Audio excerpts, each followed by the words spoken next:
What's up, NASCAR Racing fans? This is Ryan with NASCAR Authentic Reviews, and I'm back with another diecast review. Now, I know it's been a little while since I've actually posted a video, and the reason for that being is I actually been on vacation for the past week or so. Of course, I live in North Carolina, so we went up north to the Niagara Falls. Of course, Niagara Falls is located in New York, on the border of New York and Canada. So, yeah, so it was a pretty long trip, and it was a great trip, I might add. And so we passed through several states and stuff like that, and on the way back, we passed through Pennsylvania. So in Pennsylvania is actually Farners Racing Collectables in Fayetteville, Pennsylvania, and that is a diecast store that I've heard of, mainly heard of because of WinVal8820, another YouTuber, another Instagrammer. If y'all have not heard of him, check him out for sure. But yeah, so stop by Farners Racing Collectables. That's the store that he gets a lot of his diecasts from, so I made sure to stop by there, see how it was, and a very, very nice store. So, of course, you see the tag up there, and here's the business card right here. Of course, racing, souvenirs, and much more. NASCAR, NHRA, F1, sprint cars, IndyCar, dirt cars, so forth. There's the location there, so if you're in Pennsylvania or on the way there like I was, and you're kind of stopping through, I would go ahead and check out that store. It's kind of off the beaten path, really. We actually passed it not knowing where it was exactly, and we passed it because it's, like I said, pretty much out in the middle of a cornfield. But still, nevertheless, a great store. I'll post a picture at the end of that store, so I would definitely check them out if you have not done so already. I do believe they do ship their cars, I believe 124 scale or something like that. Did you ship those free? And 164 scale, if you buy enough of those, you do get those free shipping as well, as far as I know, if I remember correctly. But yeah, so I definitely check them out. Get some diecast there. Their diecasts are actually a pretty good price. I got 6 diecasts in total. I'm going to go ahead and go over 2 for this review to keep it kind of short. But yeah, they have some pretty good diecasts. These I each got for $6.95 a piece, which is really a good price, better than you see from Lionel Racing or even from eBay. eBay, I can usually get them for $7.50 or $7.25, occasionally $6.50 or something like that. But yeah, I was very happy with those prices, especially with the 2017 cars and stuff like that. I actually got some Darlington throwback cars. I'll do those in a different video. I got 2 Darlington throwback cars for $2 a piece. There are a couple like $2 bins and stuff like that. They had a Danica Patrick Aspen Dental car from 2016. And yeah, so pretty cool store. A lot of old stuff, even 124 scale cars from like the older generation that were like $25, some $10 and stuff like that. So really good prices. Yeah, so I guess we'll go ahead and jump right into this, and we'll take a look at it. Of course, I had to pick this car up. If you don't know what this is actually Dale Earnhardt Jr.'s, as far as we know, as far as it's happened right now, last current win. So this is actually his 2015 Phoenix win. This race, of course, actually ended in a rain delay, as far as I remember. But yeah, I actually don't remember seeing this race. Of course, like I said, it was in 2015. But you see right here, if I can get it to focus, maybe it will focus like that better. Yeah, Dale Earnhardt Jr., number 88, nationwide, Phoenix win. 2015 SS, limited edition, as always. So yeah, like I said, this did, as far as I can recall, end under a rain delay. So there's not too much on the car, per se. Confetti-wise or, dirt-wise and stuff like that. There actually is a little bit of dirt scuffing there, but it's actually a rather clean version. That's one of the reasons why I picked it up, is because I could have it if it ends up being his final win, and then also, if it does not end up being his final win, I could just use it as a regular Nationwide 88 car, but nevertheless, this is kind of neat. I do hope, though, that Dale Earnhardt Jr. can get a win quite soon. I think we still have a couple plate tracks left. A couple tracks that he has won at. Of course, done very well at plate tracks. But yeah, maybe not lately. He's been doing all right. But gosh, I really would like to see him get a win. If he does get a win, of course, I will order that diecast in both 164 and 124. Of course, it'll be likely that it will be in both scales. But yeah. So here we see, of course, Earnhardt Jr. And one thing that's kind of neat about this is the windshield banner. You can kind of see it's actually kind of cut, which is kind of neat. It's very interesting the way it kind of cuts right here, flat, and then like that. So very, very unique for the windshield banner. I guess it's for the, of course, always the sun. But yeah, so I guess we'll go ahead and look at the side right here. A little bit of dirt scuffing. Can't really see it with the brightness of the camera, but there is just a little bit of dirt. Maybe I can get it right here. Yeah, there's just a little bit of dirt along the sides across the white. If it wasn't white, you probably wouldn't be able to see it. But yeah, like I said, it's rather a clean race version. Of course, 3 wins in 2015. and I can't remember what the other ones were. One of them was probably a plate track of some sort. But it would have been 2014 that he actually won Daytona, Martinsville, was it? And Pocono, was it? But yeah, I can't remember. Of course, I really started getting into racing in like 2015 or so, and then it's progressively gotten more crazy as it's gone along. You know, I've gotten more and more into it. But yeah, of course, you do see some of the exhaust ports right there that I did do. Some stuff like that. You just see just a little bit of scuffing here on the right quarter panel. Of course, along with Kelley Blue Book. But once again, not too terribly much on the race damage. Just a little bit of something. I don't know if that's confetti or what on the end of the Nationwide. Might be a little bit of confetti, even though that'd be a large piece of confetti. Not entirely sure what that is. Of course, you do have some grill tape here on the front. But yeah, that pretty much covers the race damage per se, or even the dirt or something like that. On this car, of course, the regular Nationwide on your side paint scheme.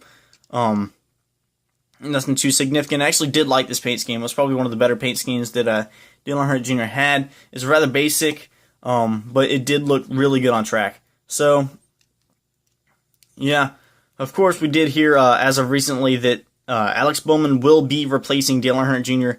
in the number 88 car for 2018.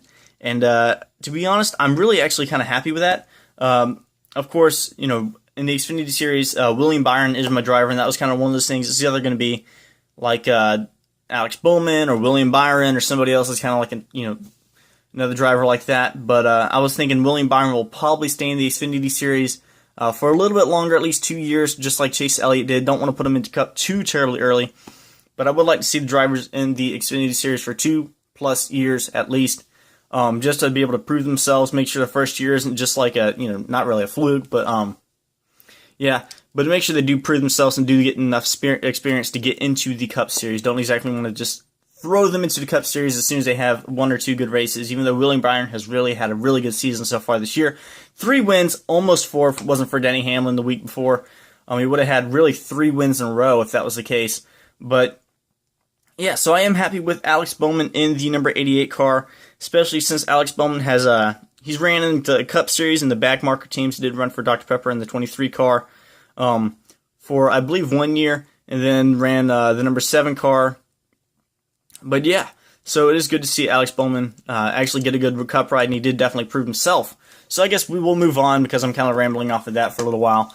And we move on to the next diecast. Of course, these two are 2017 diecast, and I guess we'll stick with the Hendrick continuation. So I guess we'll go ahead and look at this Chase Elliott number 24 Kelley Blue Book 2017 rides. Of course, Chase Elliott did have Kelley Blue Book as a sponsor in 2016 as well, but they did change the car just a little bit, as you can probably tell. We'll do a comparison with that. Of course, you can see the box right here, if I can get it to focus. Chase Elliott number 24 Kelley Blue Book 2017 SS limited edition. And yeah, so like I said, there's just a little bit of difference. Not gonna say exactly which one I like better. I would probably say I would like the bottom one better.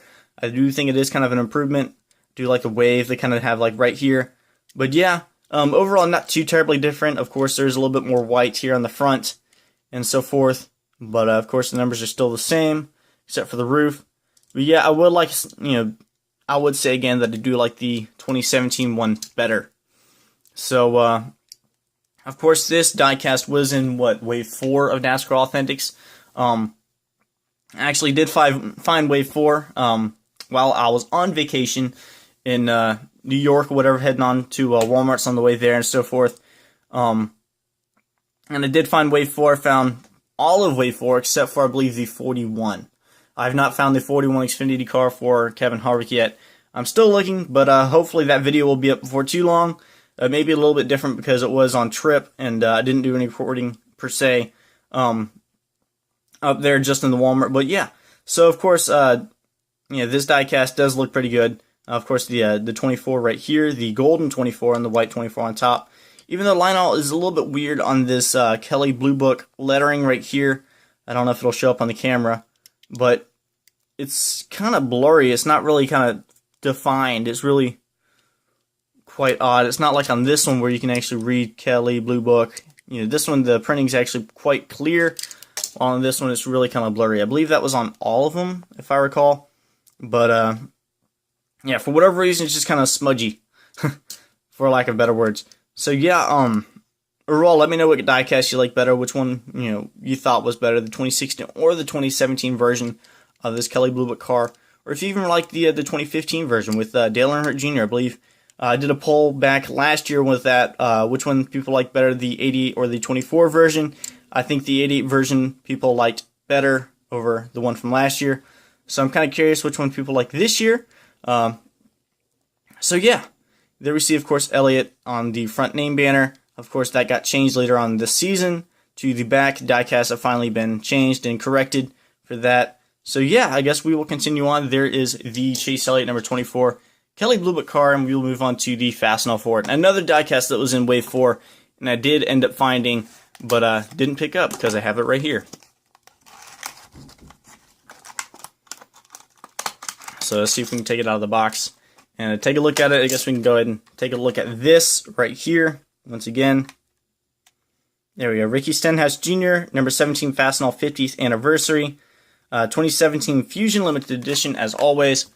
And yeah, so this is really an awesome car. Of course, Ricky Stenhouse has had a very surprising and very successful season, I would say, at least at 2 tracks. And I believe, was it Daytona or in Talladega, or was it Talladega twice that he won at? I actually did not watch either of those races for different reasons. I think I was on a fishing trip with a buddy or something like that, the first race, and did not have any kind of Wi-Fi. So yeah. So nevertheless, pretty cool. Good to see Ricky Stenhouse Jr. win, for the first time in the Cup Series, and then win another one in the same year. So Ricky Stenhouse has become quite the driver for the plate tracks. Yeah, but overall, a pretty cool scheme. Of course, both of those were not in this scheme. I believe both of them were in the Fifth Third Bank car, which is kind of ironic, I guess. But yeah, so Fastenal, of course, you see right here. I believe this was actually kind of inverted from the one from last year. I believe it was more blue or something like that. But yeah, this is actually the first Ricky Stenhouse car that I have in my collection, to be surprised. But so that was one of the reasons why I picked it up. And of course, I did pick up his Darlington car. That was the one car that I did pick up from the Darlington series. And I got that car for $2, so I was pretty happy with that. One of the only reasons why I got it. I actually saw that car twice, both in the Darlington Throwback Wave and in the bonus wave from Lionel Racing in the NASCAR Authentic series. And I didn't pick it up both times. So I did pick it up this time just because it was $2, and it was there. So there we see Fastenal. I believe we are like, what, 38 days or 40 days or something like that away from the 2017 Darlington race. So I'm excited about that. Yeah, so overall, pretty nice scheme. Of course, like I said, they did correct the name banners. Even though I still like just a little bit more correction, I would like a blank black banner up here just to kind of cover up the, like you see, like the little plastic piece right there. Just a blank black banner to cover that up just a little bit. Doesn't have to say anything, just a black banner, really. I mean, blank. And of course, still have the Stenhouse Jr. here on the back. I think it still looks a little bit weird with no banner at all. But yeah. So there we see Fastenal Ford there on the back once again. And yeah, so those are the 3 cars I did pick up over the weekend. I actually did pick up 6, like I said before, but these are the 3 that I'm reviewing now. And yeah, so I also did pick up, get another 124 scale diecast. That will be up in a review before too long as well. And I actually did pick up another hauler as well. So look for those videos. And also, if you check out my Instagram, you might know what those are. Excuse me. So go ahead and check out my Instagram. It's the same title as my YouTube channel, NASCAR Authentics Reviews. I believe it's NASCAR_Authentics_Reviews. And yes, go ahead and check that out. And also, thank you guys for 500 subscribers. That is another milestone that I have kind of crossed over. So that is awesome. I do appreciate y'all very much, and hopefully we can get to 1,000 before too long. That would be awesome, guys. So thank you once again, and this is NASCAR Authentic Reviews signing out. I'll get some pictures after this. Take care, guys.